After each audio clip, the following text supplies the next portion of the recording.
My wife and I were married for only a year and some months before we divorced. Bella and I met at a restaurant where I had gone to have dinner one evening. She was sitting at a table alone while waiting for her plus one who never showed up, and I thought of keeping her company. Though she wasn't in her best mood when we met, we had a nice conversation. After weeks of occasionally talking on Facebook, we had our first date, and everything from there was happily ever after. We married after a year of dating, and I earnestly believed Bella would be the last woman I would date. I was tired of going through the cycle of talking with different women who would cheat on me. We were almost like the perfect couple, and there was absolutely nothing wrong in our relationship. We treated each other with love and respected each other. Bella and I were both hard-working, and I loved her because she was career-focused and did everything she could to earn more. Unlike Bella, who was a full-time remote worker, I only stayed home on my day off, and I barely took days off because something always came up at work. My work demanded that I travel from place to work for our clients. Even with my busy schedule, I did my best to spend time with Bella. I had great plans for us, and with her collaboration, I knew we could have a beautiful and memorable future if I continued working so hard.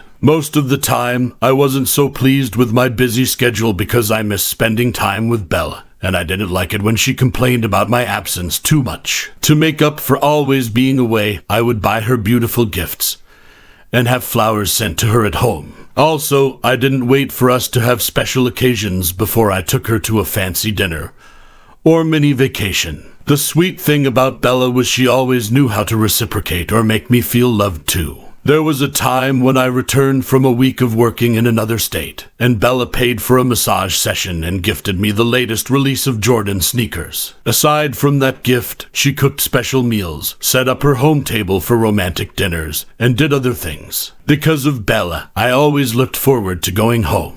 But one day, I went home without informing her in advance, and our marriage took a different direction after that day. Usually, each time I returned from a trip out of town, I told Bella in advance so she could prepare for me or cook something. But that day, I dropped by her favorite restaurant and grabbed some takeout for us and a bottle of red wine. I wanted to be a pleasant surprise for her, but I ended up being the surprised one. When I got to our house, I pulled over in the driveway as usual and walked into the house with the stuff I got. As soon as I entered, I knew something was off. Bella was half-dressed, flustered, and sweaty, the kind of sweat that shows she was doing very hard labor. She was already acting all edgy, and when I asked her what was wrong, she said she acted that way because she was surprised to see me and she was sweaty and almost half-naked because of the summer sun. That felt very suspicious, but I almost believed her lie because it didn't even cross my mind that she could bring her affair partner to our house. As we were conversing about my trip and how I had to come home earlier than expected, I heard our backyard sensor go off. I wanted to look at the security cameras to see what was happening, but Bella tried to stop me. She said it was probably nothing and I shouldn't worry because the sensor had gone off 3 times already that day. That was odd coming from Bella because, in the past, even if I wanted to sit in front of the computer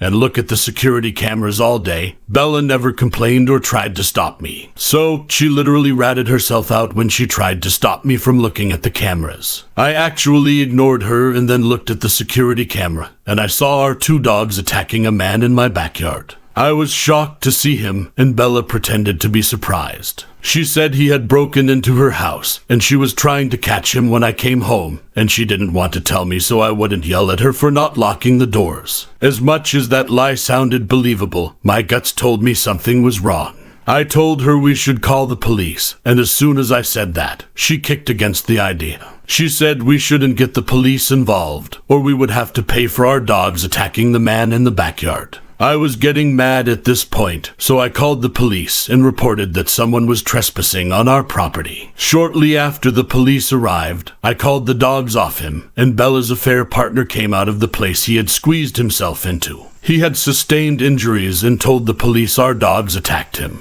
When he said that, I told the police he trespassed on our property, and that's why he got attacked. Bella's affair partner overheard me, and he started shouting that he had come to spend quality time with Bella and that he was with Bella the previous night. It turned out that Bella was having an affair with him, and she met him from the book club she belonged to. When he said that, Bella was horrified. She tried to shut him up in my presence, but the guy kept yelling and said he didn't want to be charged for trespassing. When Bella's affair with him had been going on for a while, and that wasn't his first time sleeping over. After her secret was exposed, Bella was so embarrassed because our nosy neighbors had come out to listen to everything. Words cannot express how I felt when I found that the woman I was planning my forever with was doing another man in my own house. After the police left, I went inside the house and threw out her stuff out of anger. I retrieved most of the things I bought for her and set them ablaze. The neighbors were still there, and they watched as I publicly humiliated her. I threw out our wedding portraits and other things that reminded me of our union. She was even shameless to keep begging me to let her explain. She said she only invited him over so they could read a book together, and nothing was happening between her and her affair partner. I knew they were all lies and didn't listen to her. By the time I was done dumping her stuff outside, she had to call her younger sister to come and pick her up. I also left the house that day to clear my head. I went to my best friend's house, and after I had put myself together, I contacted a divorce lawyer to start preparing our divorce papers. In my life, I had never experienced that level of betrayal. She shattered me completely and destroyed the possibility of me ever loving or trusting a woman again. For nights, the memories haunted me, and the memories took its mental toll on me. Even after we divorced, I was still a shadow of myself, and it took me a long time to heal and forget about her. Even though 2 years have passed, I still feel that the next woman I might end up with will cheat on me again because of this. I keep shutting out or hurting every woman that comes my way. Anyway, I know it will take time for me to heal, and until that happens, I will focus more on working and earning more for the comfort of my future. Story 2. 27, male. I was married to my ex-wife, 24, female, for almost 2 years before I found out she wasn't as faithful as she claimed. My wife and I met at the beach on a summer afternoon, and we had a fantastic time together. She had come with a group of male and female college friends. They were all law students but decided to take a little break from school. I was also with a few friends, so some of us interacted with my wife and her friends, and we got along well. While other people's conversations ended that day after we left the beach toward different destinations, my wife and I exchanged numbers and kept talking occasionally. Shortly after we met, we started dating and married 2 years later. Before my wife and I married, our relationship was not smooth. My wife came from a well-to-do background, and her parents gave us a very tough time. They were against my wife dating someone like me and told her she would be making a grave mistake if she ended up with me. They said so because I worked 12 hours a day, had 2 different jobs, and couldn't get a good paying job, no matter how hard I tried. Her parents were a pain in the ass, but because we loved each other, we vowed to get married with or without her parents' approval. After months of her parents trying to separate us, they stopped and accepted our relationship. With her parents out of our way, I expected we would not have any other issues, but I had no idea more was coming. 2 months before we married, my wife cheated on me with one of her classmates and confessed to me. She said it happened by mistake and the guilt had been eating her up.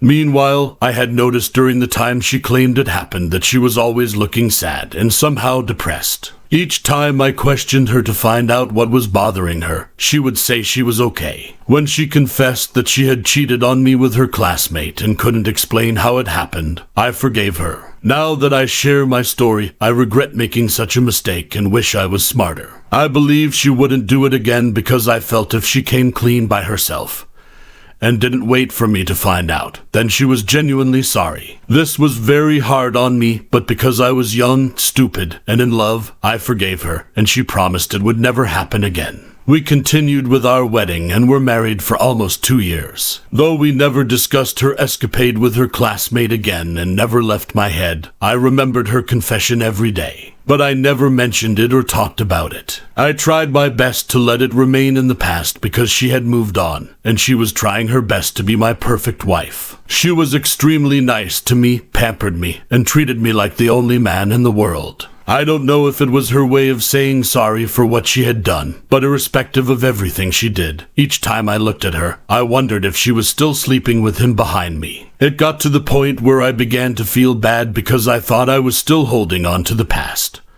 and I wasn't enjoying our marriage like I should have. It took me a whole year after we married to forcefully put everything behind me and go with the flow. I knew I had not cared for her like I had initially planned from the beginning of our relationship. So I started making a little effort, like making breakfast in bed for her and fixing dinner for us before she returned from work. My ultimate plan was to do something very special for us on our second anniversary, and I looked forward to it. Eventually, the day of our second anniversary reached, and I made all the preparations to sweep her off her feet and at least make up for the times I didn't treat her right. I even got a costly gift, the dress she would wear, and accessories to go with it. I went home early that day from work and waited hours for her to return. When she didn't return home like I expected, I called her to ask why, and she said one of her professors fixed an impromptu class, and she couldn't miss it because attending the class came with a score. I felt disappointed when I heard that but didn't try to argue.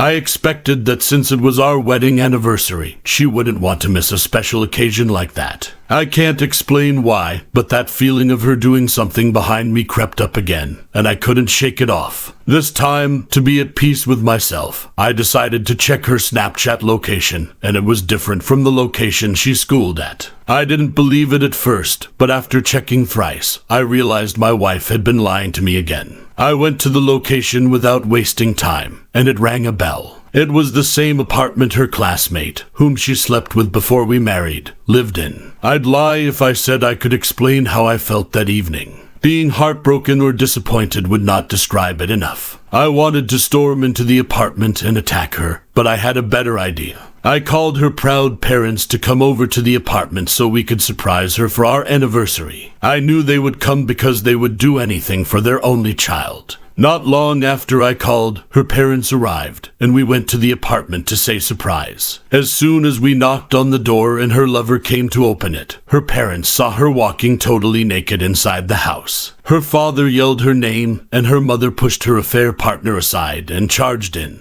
I'd love to say that everything was disastrous that evening. She didn't know if she was begging me or her parents. I watched her as her mother screamed and questioned her, and her father stood there in shock after she covered herself with the sheets. I didn't say much. I only told her it was over between us and that her cheating on me again was my fault. She didn't understand, and I didn't bother explaining. I don't know what happened between her and her parents after I left. She came home later that week and asked if we could talk. When I said no, she picked the things she needed and left the house. She didn't even press for me to let her explain. I didn't know what to think or assume when she acted that way. Before she came home to take her stuff, I already contacted a divorce lawyer, and when the papers were ready, she signed them without hesitation. Until today, I still wonder if she ever loved me like she claimed or was only enjoying the tussle of power with her parents. The last time I tried stalking her on Facebook, she posted a picture of her and her affair partner with a mushy caption. I was so angry, and I blocked her instantly. Because of that picture, I quit sulking and wondered if she loved me. I saw how happy she was, and I felt stupid for still living in the past and putting my life on hold. I am fine now and have moved on faster than expected. I also realized that we have power over our emotions, and feeling miserable because of a cheating spouse should never be an option. I no longer care about her. All I care about now is me and my future. It's unfortunate. How do you feel about the OP story? We appreciate you joining us for yet another compelling story where justice is the main focus. So that you don't miss our next story, remember to subscribe. Everyone deserves honesty and loyalty in their relationships. Stay tuned for more captivating stories, but keep in mind that viewers should exercise caution as these stories may include mature subjects.